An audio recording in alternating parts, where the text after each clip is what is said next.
Pergunta da consulente Marlene. A Marlene cita para o pastor aqui Deuteronômio 22:15, mas o pastor já corrigiu, dizendo que o texto correto é 22:5. O que dizer do uso de calça de homem pelas mulheres crentes? E aqui vai também uma outra pergunta que coincide com essa da Marlene. É uma NQI mulher. A consulente não quer se identificar, mas ela faz aqui um relato. Pastor, quando eu aceitei Jesus em minha igreja, tive que parar de usar brincos, usar calça, pintar unhas e também os cabelos. Eu continuo na mesma igreja, porém, agora, todas as proibições que antes eram feitas, agora são permitidas. Alguns até exageram, pastor, pintando o cabelo, as unhas de vermelho, indo para os cultos de calça comprida, no caso as mulheres. Não consigo entender. Quem mudou? A Bíblia mudou, pastor? Nós queremos dizer à nossa consulente Marlene que, de certo modo, grande parte dos cristãos ignoram uma situação que não se pode negar à luz dos fatos. Estou me referindo a esse problema levantado sobre cultura de Deuteronômio 22:5, comparada com a forma como nós vivemos, ou digo, as mulheres vivem hoje. As normas existentes em muitas igrejas quanto ao uso de calça para mulheres e do corte de cabelo originaram-se devido às equivocadas interpretações de Deuteronômio 22:5. Quando estudados à luz do contexto histórico, de modo algum apoio a ideia de que o tipo de roupa usado pelas mulheres cristãs não possa variar com o passar dos anos, ou que o cabelo delas não possa ser cortado. Deuteronômio 22:5 foi escrito numa época em que não existiam calças compridas, muito menos para as mulheres. Naquele tempo não se cogitava a fabricação de tal produto. Portanto, Moisés não estava tratando da calça comprida. O que diferenciava a vestimenta da mulher era uma espécie de cinto para prender a roupa na cintura. E também a própria cor do vestido, que era praticamente igual a um tipo de roupagem. É como se fosse uma capa que vinha até quase cobrindo as pernas, e a do homem tinha uma cor mais forte, a da mulher menos forte, e todos tinham, então, uma cintura que dava para distinguir se era mulher ou se era homem o que estava vestindo essa vestimenta. Então, de modo que falar nisso assim, com essa segurança, como se estivesse invalidando a verdade bíblica, não tem cabimento. É uma questão de raciocínio e de que nossos líderes possam avaliar as diferenças de vestimenta que havia entre eles e as mulheres hoje. E nós temos então em 1 Timóteo, capítulo 2, o apóstolo Paulo diz que a vestimenta delas deve ser um tipo que não venha a trazer escândalos, mas, de certo modo, seguindo o costume das mulheres daqueles tempos. A próxima pergunta é do Fábio, do bairro Aparecida, aqui em Santos. Pastor, quando o Senhor Jesus morreu, a Bíblia diz que ele foi pregar nas partes mais baixas da terra? Se foi, para quem ele pregou? Seria para o mundo antigo, pastor? Nós queremos dizer que estamos diante de um texto muito controvertido. E queremos dar a nossa opinião baseada no texto que vamos ler, que está na Bíblia Sagrada.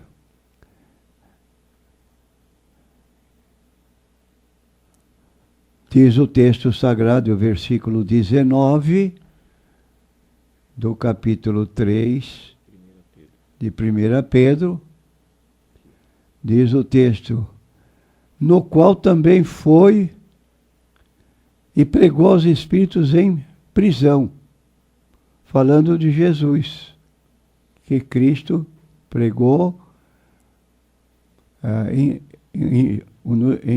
aos espíritos em prisão, mas ele não foi pessoalmente o Espírito de Cristo que estava nos profetas do passado. Então, uma das posições é que Cristo, depois da sua morte e ressurreição, versículo 18 do capítulo 3, ou também versículo 18 do capítulo 4, mas o 3 está mais claro, foi até aos anjos aprisionados que pecaram nos dias de Noé. Versículo 20, de acordo com 2 Pedro 2, 4 e 5. E lhes proclamou a sua vitória sobre a morte e Satanás. Versículo 22. Outra posição é que Cristo, pelo Espírito Santo, proclamou através da pregação de Noé. 2 Pedro, capítulo 2 e versículo 5. Uma mensagem de advertência àquela geração desobediente que agora está no Hades, esperando o juízo final. Hades é o lugar intermediário onde ficam as pessoas que partem deste mundo até o juízo final. O Hades se divide em duas partes, lugar chamado Seio de Abraão, para onde vão os justos, e o outro lado para aqueles que recusam Cristo e estão no que nós chamaríamos de inferno. Não é o estado definitivo, é um estado transitório até o dia do juízo final, quando definitivamente cada qual vai para o seu lugar definitivo. Então, esta interpretação condiz melhor com o contexto bíblico, aludindo ao povo desobediente e perdido dos dias de Noé. Esta interpretação estaria em harmonia com a declaração de Pedro, que o Espírito de Cristo falou em tempos passados através dos profetas. 1 Pedro, capítulo 1, versículos 20 a 21. Nem este texto, nem 1 Pedro 4,6 ensina que os perdidos terão uma segunda oportunidade de salvação depois da morte. Depois da morte vem o juízo. Hebreus 9, 27. E com ele o destino eterno da pessoa sem qualquer mudança no seu estado. Lucas 16, versículo 26. Então aqui está uma interpretação difícil, porém é feita sem alterar a Bíblia Sagrada e a posição das pessoas, conforme Hebreus 9, 27. Aos homens está ordenado morrer uma só vez, vindo depois disso o juízo. Qual é a forma que viveu? Dentro da forma que viveu, vai viver o futuro, ou felicíssimo no céu, ou sofredor no inferno. A próxima pergunta, também do Fábio aqui do bairro Aparecida, é sobre Lázaro, pastor. Lázaro, em João capítulo 11, A Bíblia nos fala que ele ficou ali sepultado por 4 dias, até que o Senhor Jesus o ressuscitou. Então o Fábio quer saber onde ficou a alma de Lázaro nesse período aí, desde a sua morte até a ressurreição feita pelo Senhor Jesus. A resposta está em Lucas 16, 19 a 31. Lázaro ficou no seio de Abraão. Seio de Abraão no Hades. Considerando que a passagem está no Novo Testamento, língua grega, ou nós diríamos no Sheol, se fosse no Antigo Testamento, língua hebraica. Este lugar dividido por 2 lugares, com um intervalo no meio incomunicável, não há passagem de um lado para o outro. Quando Lázaro morreu, foi levado pelos anjos para o seio de Abraão. E ele estava conscientemente em descanso. É o que nós lemos em Lucas 16, 19 em diante. Enquanto isso, paralelamente, do outro lado, o rico, que durante a sua vida se tornou um tipo de pessoa avara, e quando partiu, ele chegou lá naquele lugar diferente, ele pediu misericórdia. Pai Abraão, tem misericórdia de mim. Eu estou aqui sofrendo o mundo. Manda que Lázaro venha com a ponta do dedo molhado na água para me refrescar a língua. Então, um estava no inferno provisório, que é o Sheol, o Hades, ou também parte do paraíso, nesse mesmo lugar para aqueles que são cristãos, e por fim, cada qual vai para o seu lugar definitivo. O pobre estava bem, mas não ficou permanentemente, porque no caso de Efésios 4, versículo 18, diz que Jesus libertou as pessoas que estavam no seio de Abraão, transportando-as diretamente para o céu. De modo que todos hoje que morrem em Cristo, acontece com eles como se deu com o diácono Estevão. Capítulo 7 do livro de Atos dos Apóstolos, ele sofria pedradas,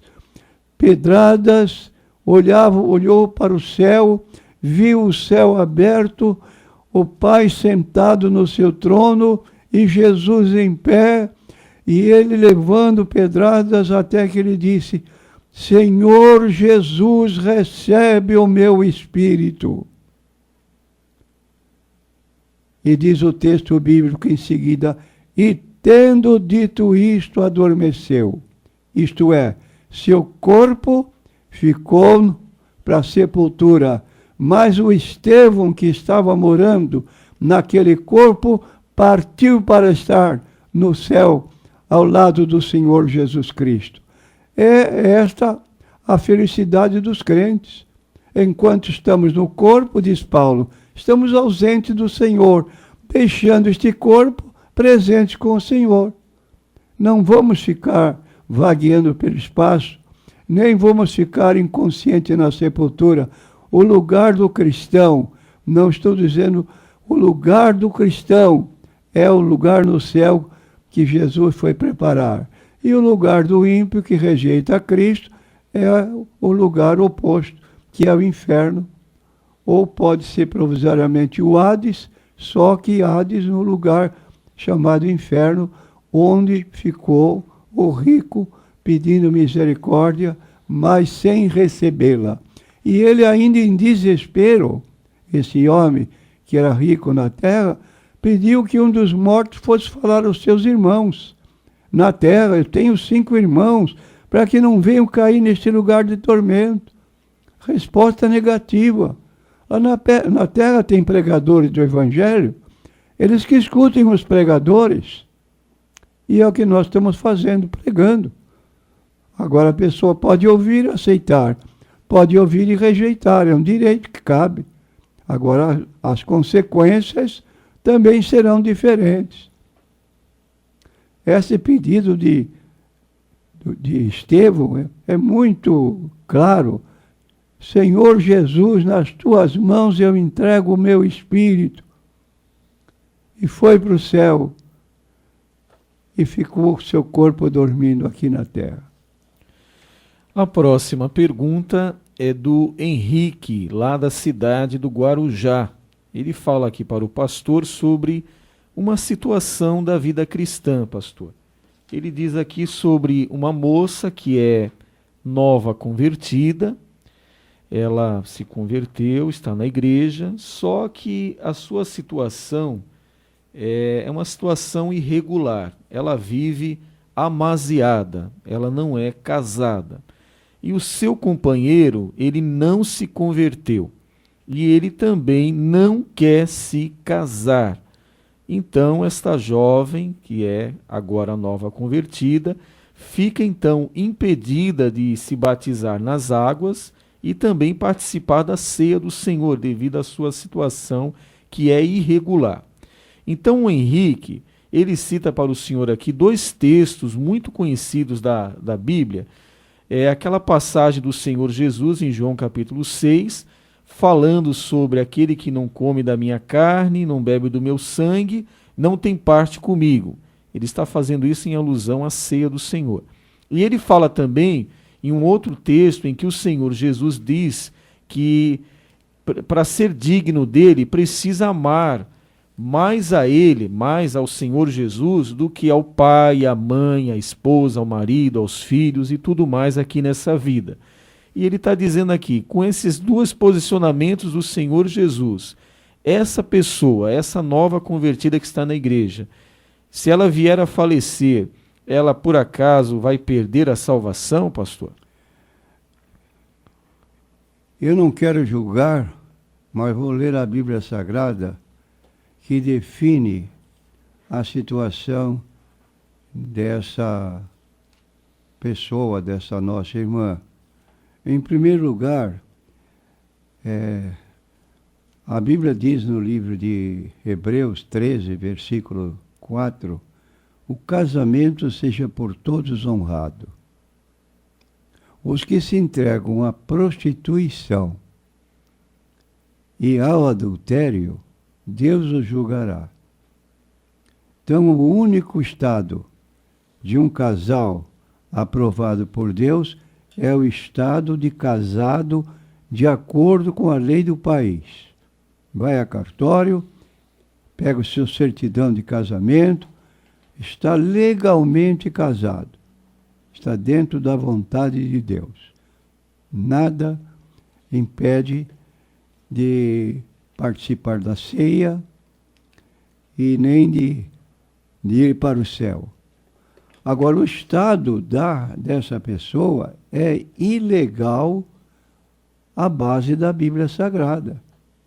Nós encontramos aqui o apóstolo Paulo, no capítulo 7 de 1 Coríntios, dando um conselho, ou melhor dizendo, resposta às perguntas que foram feitas a ele acerca do casamento. Então ele escreve da seguinte maneira, não vou ler todo o capítulo, mas apenas aquilo que interessa a pergunta que estamos recebendo. Quanto às coisas que nos escrevestes, bom seria que o homem não tocasse em mulher. Mas por causa da prostituição, cada um tem a sua própria mulher e cada uma tem o seu próprio marido. Ora, se para estar legal a posição da mulher e do marido diante de Deus, é preciso que cada qual esteja ligado nessa fase de casamento, porque fora do casamento está num estado ilegal de prostituição, como diz Paulo, cada um tem a sua própria mulher ou sua própria esposa e cada uma tem o seu próprio marido. Então, só depois dessa situação que está legalmente casado. Agora, a situação atual é imprópria, é uma situação considerada à luz da Bíblia, como já acabamos de ler, de prostituição. E o casamento deve ser honrado. Então nós recomendamos à nossa irmã que procure acertar esta situação, se não for com este com quem vive irregularmente, procure acertar sua situação de casamento e depois procure participar dos direitos que lhe cabe como membro da igreja. Mas na condição que está, não deve participar da ceia do Senhor. A próxima pergunta é do Marco Antônio, do bairro Ponta da Praia, aqui em Santos. Pastor, o diabo já havia caído quando ocorreu a criação? Entendemos que sim. O texto que nós lemos, como caíste do céu, ó estrela da manhã. Quer dizer que ele estava no seu estado de inocência, caiu do céu e nasceu nele o desejo de se tornar igual a Deus. E para isso agiu de modo doloso, como lemos no livro do Apocalipse, no final, em que ele é um ser que passa dia e noite acusando todos os cristãos a Deus, acusando de pecados. Então é a função dele acusar. E dessa forma, enquanto ele não agia como tal, apenas como uma estrela da manhã, como disse, era chamado por um nome mais decente, Estrela da Alva, etc., capítulo 14 do livro de Isaías. Então a situação era diferente, de modo que ele caiu depois que ocorreu a criação. A próxima pergunta é da Laodiceia, lá do distrito de Vicente de Carvalho. Nós não estamos em dezembro, nas festas natalinas, mas ela faz uma pergunta aqui muito interessante, pastor, principalmente porque a última lição da Escola Bíblica Dominical foi exatamente o nascimento do Senhor Jesus. Então ela diz assim: eu já li a Bíblia, pastor, de Gênesis a Apocalipse, e não encontrei lá a data do nascimento do Senhor Jesus. Os homens comemoram em 25 de dezembro. É certo isso, pastor? Não é certo essa data. Primeiro, com respeito à data, 25 de dezembro. Segundo, não é correto o ano do nascimento de Jesus. Que ano nós estamos? 2015. 2015, de acordo com a cronologia que rege no Brasil, estamos 2015 anos a partir do nascimento de Jesus, porque a contagem do nosso tempo é feita com base no cristianismo, partindo de Jesus. Logo, se nós queremos agir corretamente quanto à data do nascimento de Jesus para comemorarmos, nós teríamos que fazer também questão. Somos 4 anos mais novos do que devia ser a nossa data de nascimento. E agora? Se acertamos o dia do nascimento e ficamos sem alterar o ano do nascimento. Quanta gente que faz questão de saber o dia em que Jesus nasceu. O fato é que quando Jesus nasceu, houve comemoração. Anjos do céu vieram e, junto aos pastores que tomavam parte do seu rebanho durante as vigílias da noite, eles começaram a cantar louvores. Glória a Deus nas alturas, paz na terra, boa vontade aos homens a quem Deus quer bem. Ora, essa foi uma confirmação por parte do próprio Deus, com seus anjos cantando louvores à pessoa do Senhor Jesus Cristo. E nós vamos ser o quê? Não quero comemorar Natal porque não sei a data do seu nascimento. Ora, isso é fantasia, isso é hipocrisia, porque a pessoa está aceitando condições diferentes, piores com relação ao nascimento de Jesus, mas se omite e faz questão de saber o dia que Jesus nasceu. A Bíblia não diz. Logo, como não diz também o ano. Mas nós não nos importamos, o que interessa para nós é que Jesus nasceu. E ele nasceu por quê? Para buscar e salvar os perdidos. E eu já aceitei Jesus como meu Salvador. Não me importo com datas. Se nasceu em dezembro, janeiro, fevereiro, ou se eu tenho 4 anos ganhos porque Jesus nasceu, não na data que nós comemoramos a partir do nosso calendário, mas 4 anos antes, o que significa que teríamos que aumentar 4 anos na nossa cronologia. A próxima pergunta, pastor, é da NQI Mulher. Fala aqui sobre a geração de Noé. É interessante porque ela diz aqui se essa geração que vivemos atualmente é a geração de Noé para cá, pastor. Porque houve a criação, mas quando chegou o dilúvio, toda a espécie humana foi destruída, com exceção de Noé apenas. Noé, sua esposa, 3 filhos e 3 noras. Os filhos Sem, Cã e Jafé. E aí daí começou tudo de novo, a partir da família de Noé. Então a geração nossa, aqui a consulente quer saber se é essa geração de Noé. E nós sabemos que o próprio Senhor Jesus chegou a falar sobre essa geração de Noé, assemelhando àquela geração que será parecida nos dias da vinda do Senhor Jesus. O que o pastor pode dizer para a nossa consulente NQI?